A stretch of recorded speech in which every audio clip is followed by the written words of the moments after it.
Hey, what's up, everybody? Corey here again today. I thought we'd do something a little different.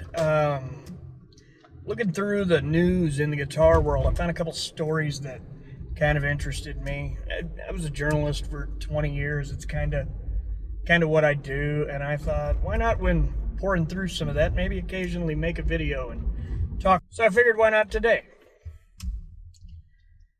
So it appears a Sweetwater truck in Indiana was at a truck stop when someone, it was hard to tell whether they broke in and robbed from the truck or took the truck. I think they opened it up and took these out.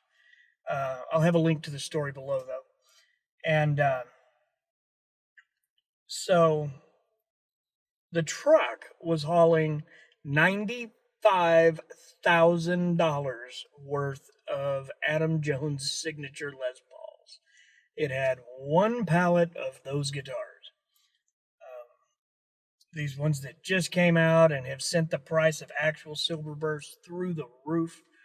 Um, so this is kind of crazy.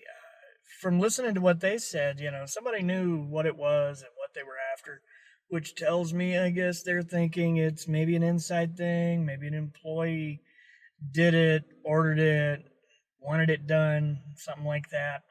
Um, we'll have to see as it comes along. But there are the two models. There's the serious custom shop version that's $10,000, or 9,500 maybe, somewhere in that range. And then there's the $6,000 model as well. This particular truck contained four of the $10,000 model, of which only 79 exist worldwide. That's it. So, four of those are just floating around somewhere. The rest of the truck was the $6,000 model. So we're talking, 15-ish guitars here. Sweetwater's asking for anyone, especially, who hits the places we buy guitars online and in local stores, to keep an eye out for these coming in trade or for sale. Uh, Watch the serial numbers, because they have the serial numbers of all the guitars. So if one floats up, people will know, hey, that's one of those. I hate when this happens. I'm in St. Louis, and we had a big problem for a while. They weren't stealing from stores, but they were stealing from bands. There was a good while there that young bands didn't like coming through here because trucks were getting robbed, trailers were getting stolen, with all of their gear in it. This is a little different. This is a company. It's likely insured. I have little doubt that this isn't going to be the end of Sweetwater by any stretch of the imagination. So, but that doesn't make it any less wrong. It takes a pretty shitty human being to do this kind of stuff, and I hope, with a little luck, they manage to find them all. These guitars are all replicas of his 1979 Les Paul Custom Silverburst, which is a gorgeous guitar. Those Silverbursts, you don't see that much. Man, if you go on Reverb now, since they announced his new guitar, the real ones have doubled in price. I'm seeing them for $7,000. It's the craziest thing ever. Um, Frankly, they're getting hiked up to more than they're worth. My advice would be wait 6 months or a year, and the price will normalize a little on them again. Because right now, everything is high thanks to COVID. Um, but again, for something like this to happen, somebody had to know what they were after. You're talking about a particular truck with a particular pallet hit at a particular spot. Uh, Odds are whoever this is getting busted. You don't just get away with stuff like this. And guitars at that price, you don't just throw on Craigslist, hey, I got 14 of these. Anybody want one? $2,000. Doesn't work that way. And if you do, you will go to prison, because you will be caught. with that said, they're really nice guitars, and I look forward to hopefully one of these days getting a chance to put my hands on one of them and see how it feels. I had a black Les Paul Custom for a while that was just my favorite guitar ever, and ran into a trade opportunity that it was just too good to pass up. And the truth is, I'd give anything to get it back, except for the two guitars I got out of it. Those two will be with me forever. They are my favorites. But there's something about that Custom that's just different. That 70s era, the whole fretless Wonder, had pretty hot pickups in it. It was, they're just fun guitars to play. But hopefully Sweetwater gets it all sorted out. There's information available. I'm going to link to the story in the description to this video. That way you guys can go back and read it. It's also got information on where to reach out if you have information about this. And if you do, open your mouth. This isn't cool. Nobody in the guitar community likes seeing guitars getting stolen. And hopefully they'll find him, they'll get their guitars back, and someone will open up a can of whoop ass on the fella.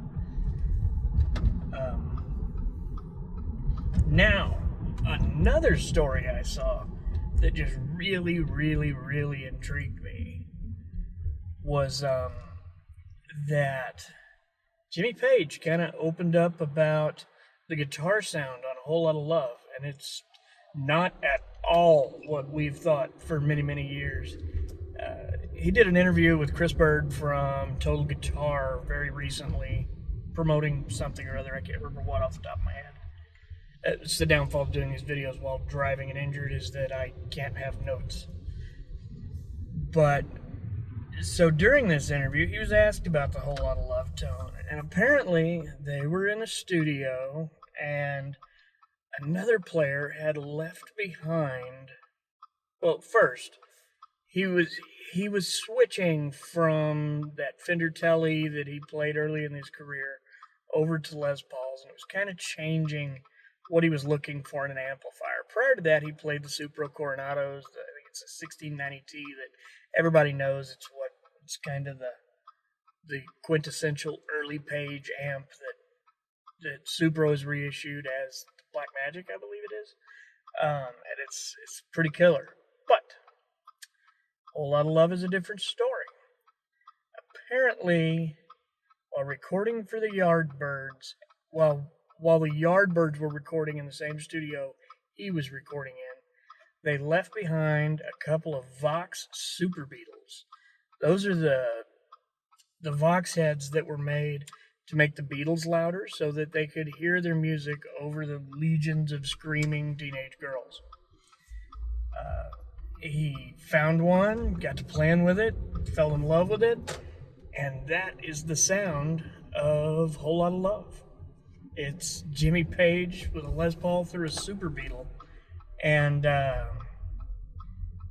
it's not at all what you'd expect. That big Super Beetle is about the opposite of the small Supro, but as we've learned over the years, Jimmy Page's sound is a little different. He's done some different things over the years. Not to mention the fact that for many years, I didn't know he played a Tele early on. I mean, I guess, because I wasn't alive during Led Zeppelin. I was born in 1980.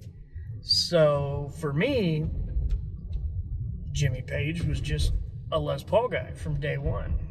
And God's honest truth, he's one of a couple guys who made me a Les Paul guy.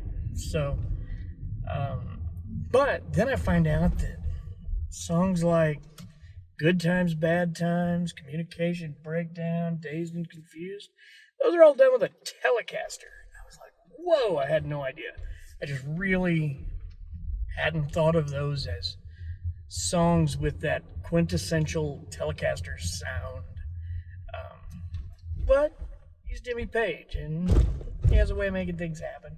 And God's honest truth, there's little doubt that the Telecasters Page was playing at that time were far from stock. I know the one he got from Jeff Beck, and Jeff Beck's well known for hot rodding instruments, and Page is another guy who's known for tearing things apart and improving them. So it's tough to tell, but odds are you're not going to pick up a Telecaster off a rack at Guitar Center and sound like that. Like I said, I just wanted to do something a little different today. Again, while my arm is healing and while we're finding out what's wrong with it, we're going to be doing these videos in the car, just letting the camera roll while I drive. That way I can do it without hands and with less setup. It's a lot easier on me right now, and I need that. But I thought a good, news type thing might not be a bad idea. Do a little light analysis and kind of keep you guys up to date with what's going on in the guitar world this week, or last week, I guess is more like it.